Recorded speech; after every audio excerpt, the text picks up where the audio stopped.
os seus discípulos subissem no barco, para que eles pudessem fazer a travessia de um lado do mar para o outro lado. A Bíblia diz que se levanta um grande temporal de vento. A Bíblia diz que as ondas começam a ficar bravias, as ondas começam a jogar o barco para um lado e para o outro. A Bíblia diz que o vento batia no cais daquele barco, parecendo que o barco ia afundar ou se jogar. A Bíblia diz, senhoras e senhores, que Jesus, ele fica na polpa do barco dormindo, e os discípulos de Jesus, homens que dedicaram a sua vida na pesca, homens como Pedro, homens como André, homens que antes que viessem para o ministério, eram homens que trabalhavam na pesca, eram homens que trabalhavam no mar, agora estão enfrentando uma tempestade na sua vida, parecendo que vão morrer, que vão perecer. A Bíblia diz que enquanto Jesus Cristo está na polpa do barco dormindo, os discípulos estão naquele barco dizendo: será que ele não se importa que nós vamos perecer? Será que Jesus não está vendo se continuar dessa maneira? Esse barco vai afundar e nós vamos morrer. A Bíblia diz, senhoras e senhores, que no meio daquele alvoroço, no meio daquela bagunça, um dos discípulos, acredito eu que Pedro, ele se levanta, vai até Jesus na polpa do barco, olha para o mestre e diz: Senhor, o Senhor não se importa que nós estamos perecendo, o Senhor Jesus não está vendo que nós não aguentamos mais, o Senhor não está vendo que o vento está muito forte, o Senhor não está vendo que a tribulação está muito forte aqui nesse barco, o Senhor não se importa com nós, Jesus. A Bíblia diz que naquele momento Jesus se levanta, olha para os seus discípulos e lhes faz uma pergunta. Quem está me ouvindo, diga glória a Deus.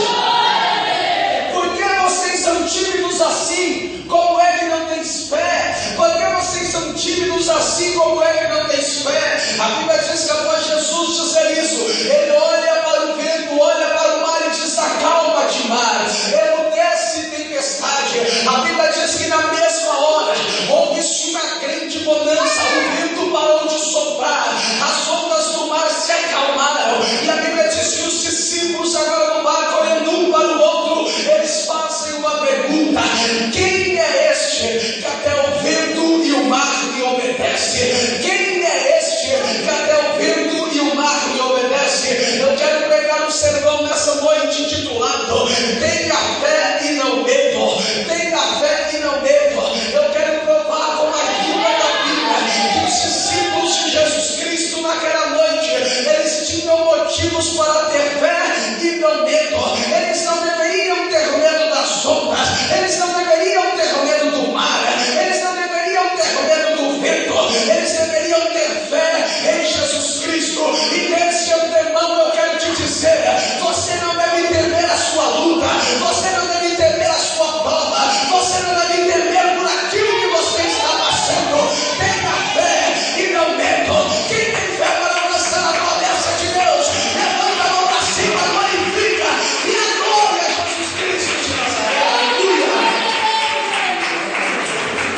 O primeiro motivo por que eles deveriam ter fé e não medo é porque quando eles subiram no barco, no versículo de número 35 do capítulo 4, Jesus havia feito uma promessa para eles. A Bíblia diz que após Jesus pregar o sermão, ele faz uma promessa para os seus discípulos. Ele olha para os seus discípulos e diz: subir no barco, porque nós chegaremos ao outro lado. O primeiro motivo porque naquela noite, senhoras e senhores, eles deveriam ter fé e não medo era por causa da promessa de Jesus. Havia uma promessa de Jesus antes de ele subir naquele barco, que ele chegaria ao outro lado. Jesus disse: subir no barco, porque nós chegaremos ao outro lado. Eu quero dizer que naquela noite o vento poderia soprar com a sua maior força, as ondas poderiam ficar bravias. Naquela noite podia se levantar toda a secretaria do inferno, mas aquele barco não ia afundar. Por que, pregador? Porque Jesus havia prometido que ele chegaria ao outro lado. Jesus fez uma promessa: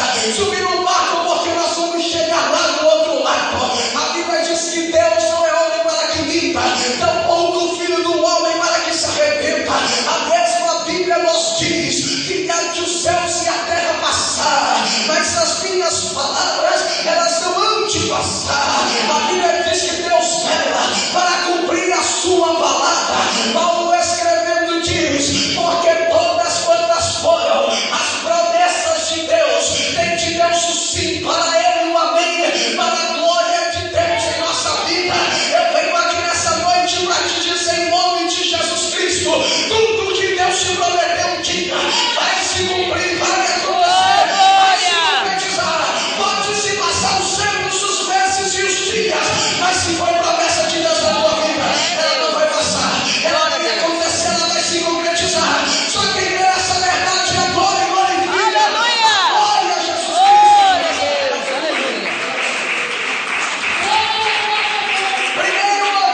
Se é uma promessa de Deus na tua vida, não se preocupe com o vento.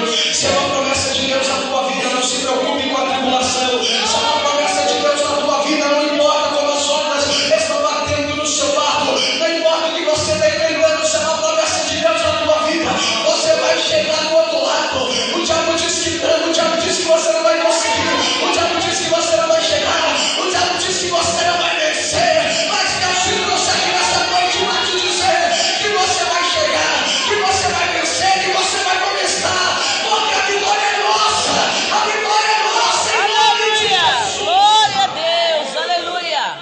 Ora, sério, que faço, que lavá, uma basura bacana, lava, xana, maia.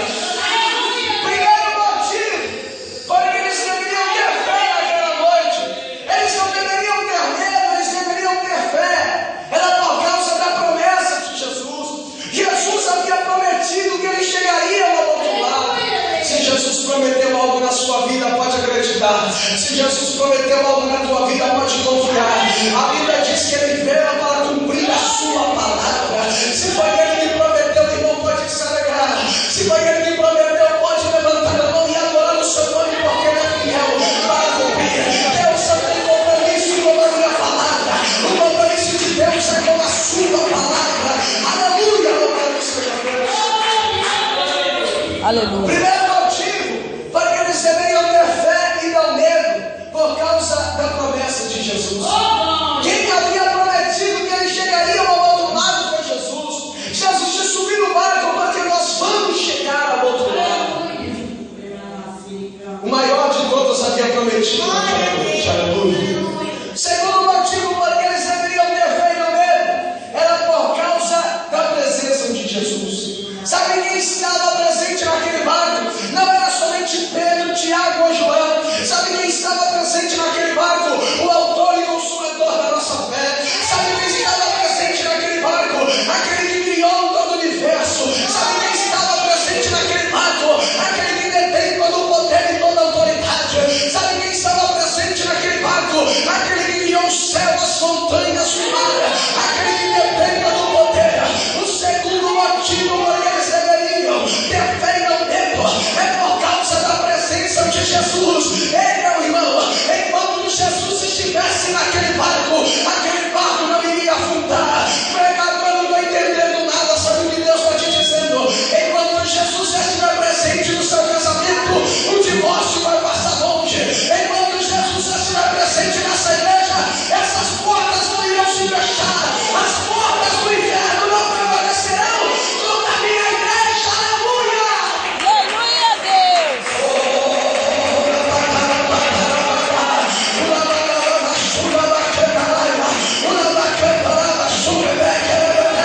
Só quem vê na presença de Jesus, só quem vê levanta a mão e adora.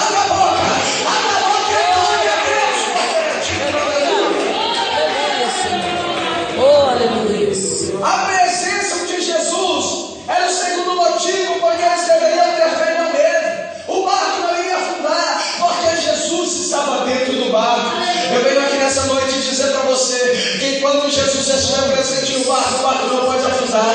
Pode as ondas ficar bravias, pode o vento soprar como diz o hino, que eu estarei de pé. Pode o mar se levantar porque eu usarei a minha fé, porque o Todo-Poderoso estará dentro do meu barco. Alaba, choquequele, batura, bacana, lava séria. O nebequele, mitale, micando, limicando, limicá. Uma basura, bacana, lava, canta, séria. Enquanto ele estiver presente na tua vida, o seu barco não vai afundar. Enquanto ele estiver presente na tua vida, você não será envergonhado. Porque Deus é maior. Deus é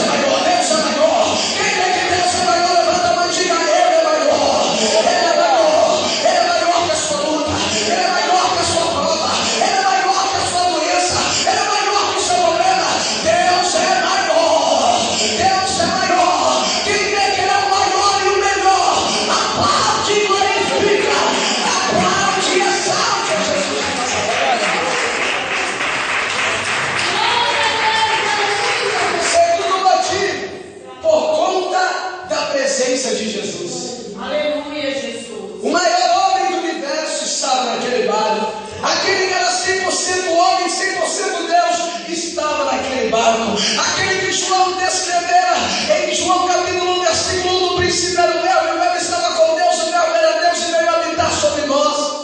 Aquele que em Filipenses Paulo escreve: o que sempre forma de Deus não teve por usurpação ser igual a Deus, mas antes aniquilou-se a si mesmo, foi obediente até morte de cruz. O Verbo encarnado estava dentro daquele barco para livrar, para proteger e para guardar. E é o mesmo Verbo encarnado que dá o livramento para a sua igreja, que protege a sua igreja, que guarda a sua igreja, que consola a sua igreja, que edifica a sua igreja, que restaura a sua igreja, que aviva a sua igreja. É Jesus, é Jesus, é Jesus, aleluia! Olha me canta na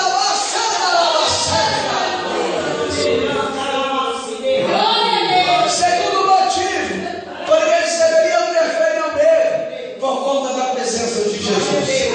Se Jesus estiver na sua vida, irmão, pode descansar e esperar. Eu quero dizer para você nessa noite que quando Jesus estiver no barco, o barco vai afundar. Enquanto Jesus estiver no barco, o barco pode o vento soprar, pode o demônio se levantar, pode a calúnia vir, que o barco não vai afundar em nome de Jesus Cristo Nazareno. Me quebretou, te que fala, me cantará, mas fui, me cantará, uma bacandará, xandará. Aleluia! Terceiro motivo por conta do horário, porque eles deveriam ter fé e não medo por conta da paz de Jesus. Diga glória a Deus. A Bíblia diz que os discípulos olharam para Jesus e Jesus estava dormindo na polpa do barco. Jesus estava dormindo, mas a Bíblia diz no livro de Salmos, capítulo 133: eis que não tosquenejará e nem dormirá o guarda de Israel. Eu quero dizer que o meu Deus e o seu Deus, ele não dorme. O meu Deus e o seu Deus, ele não cochila. O meu Deus e o seu Deus, ele não chega atrasado. Um dia eu estava numa igreja e um grupo foi louvar a Deus, eles começaram a cantar: ele tarda, mas não falha. Ele tarda, mas não falha. Eu fiquei sentado na igreja, falei: a mentira do diabo. O meu Deus, ele não tarda, e o meu Deus, ele não falha. Diga comigo: o meu Deus, ele não tarda, e o meu Deus, ele não falha. Ele não tarda e ele não falha.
estava provando a fé dos seus discípulos.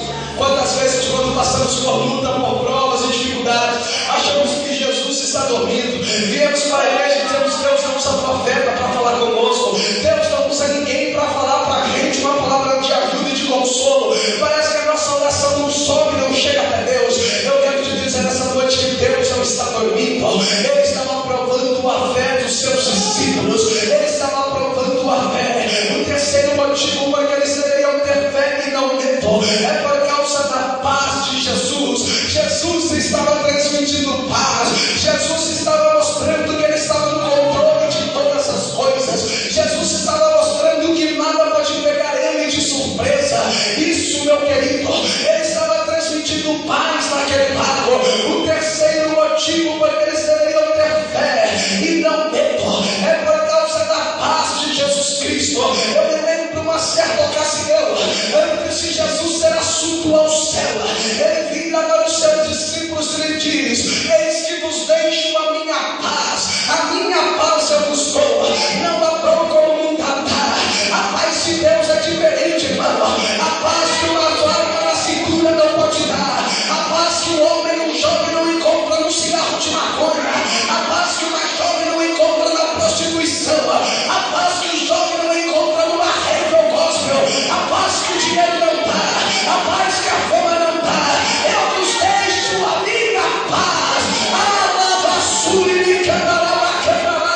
É por isso que o crente na luta, na prova, ele chega na igreja mesmo desempregado e ele olha para o irmão e diz: a paz do Senhor, porque a paz de Deus está na sua vida. Quem tem a paz de Deus na sua vida? Quem tem a paz de Deus na sua vida? Glorifica Ele, aleluia. Glória a Jesus.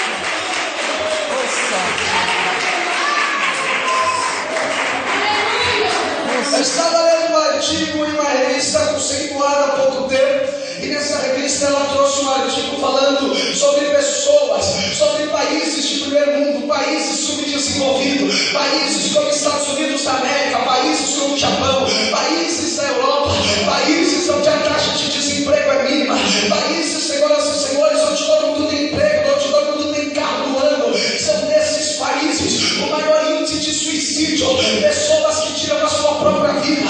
São nesses países que constantemente ouvimos notícia de um jovem que pega uma metralhadora, entra na escola e sai atirando em todo mundo. São nesses países que nós vemos pessoas do mundo da fama que entra dentro de um barco e se toma com heroína, cocaína, metanfetamina ou LSD ou qualquer outro tipo de droga, tiram a sua própria vida. Quando eu olhei isso, eu vi que são nesses países onde são pessoas que pulam de um prédio, pulam de uma ponte, se lançam debaixo de um carro e tiram a sua própria vida.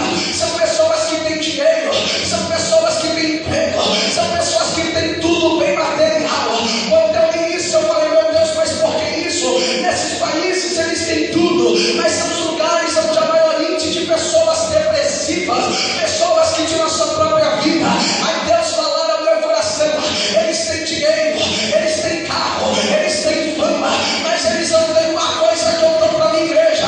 E eu falei: meu Deus, o que é? E ele diz: a paz que o mundo não pode dar. Essa paz que eu dou para a minha igreja, a paz que o dinheiro não traz, a paz que a fama não dá, essa paz que eu dou para a minha igreja. Aleluia. Essa paz de Deus na sua vida, vai de volta, glorifica e adora Jesus. Aleluia a Deus.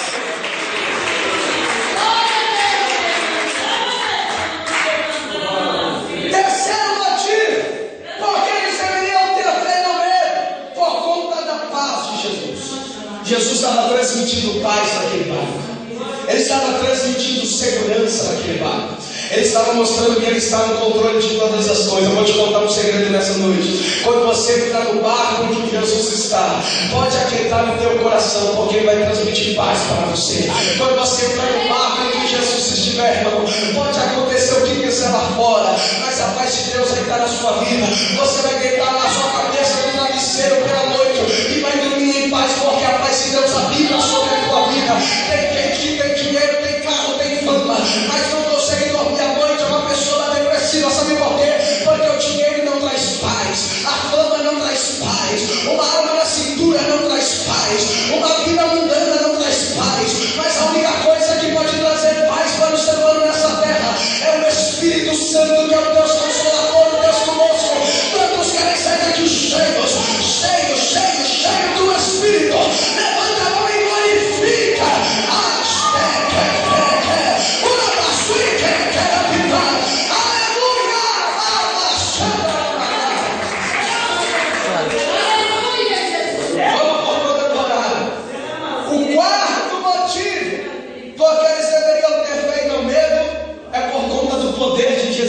Aleluia.